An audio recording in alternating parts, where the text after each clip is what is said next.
too. So again, that's called traction whenever you're stretching those areas.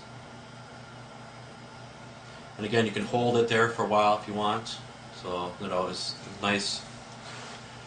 So other techniques, let's go back to the face a little bit. So you can also circular friction anywhere on the face.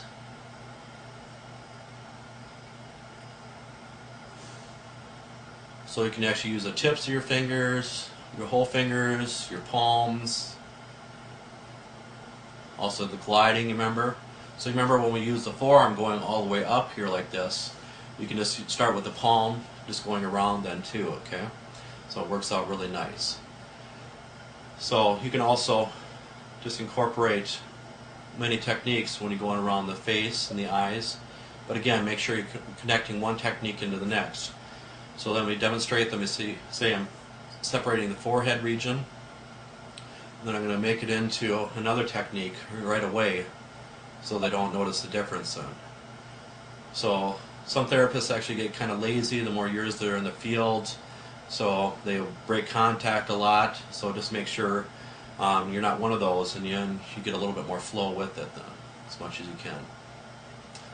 So again, circular friction for a lot of areas if they want a little bit deeper pressure, but the effleurage techniques, the gliding, if they want more relaxing, soothing massage techniques then. And some people will actually kind of pinch the eyebrow region. You can actually slide and pinch, okay? Otherwise circular friction on the eyebrow region. You can just go back and forth then. You can even just separate just the eyebrow region as we did before with the forehead, but now the eyebrow region. And some people believe to actually go up with the techniques all the time, just because they say, oh, it's going to cause wrinkles, you name it.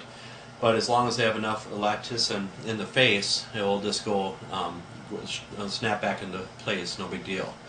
So don't worry about, especially the younger they are, you can incorporate many different techniques, but the older they get, that they do have a little bit more wrinkles, just to make them feel a little bit more comfortable, you can go up, even though you're not going to cause any harm if you're going in different directions then, okay? So when you talk to cosmetologists, they sometimes have a different belief, but that's what's nice about our field is everybody has their different beliefs, so every client's going to get different kind of treatment then too, so that actually helps out a lot. Okay, you can also use your knuckles on the face too then.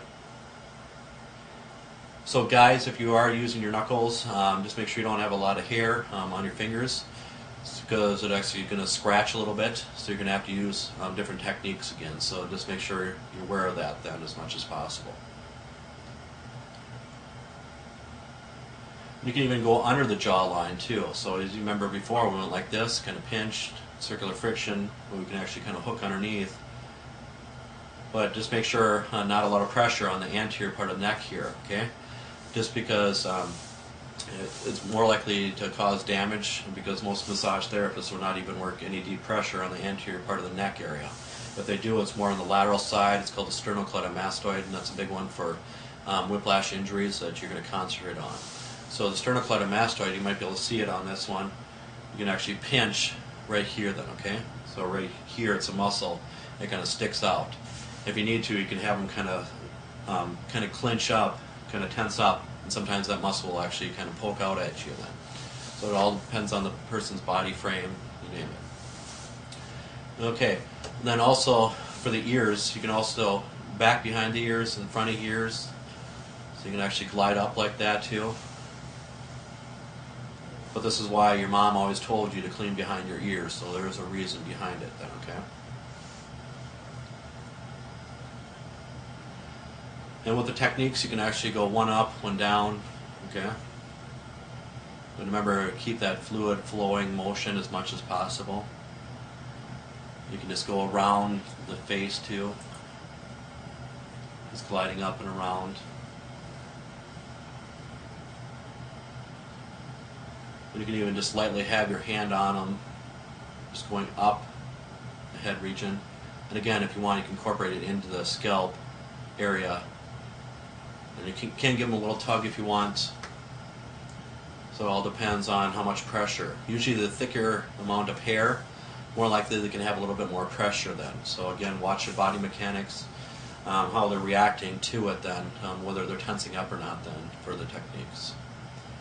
So again, make sure you mix it up with the face as much as possible, and incorporate the scalp if they're okay with it. And then also a lot of headache areas is right underneath the neck area. So right on the suboccipital ridge, that little ridge there. So it's called the suboccipital muscles, group of 4 different muscles on each side. It actually gives you a lot of problems then.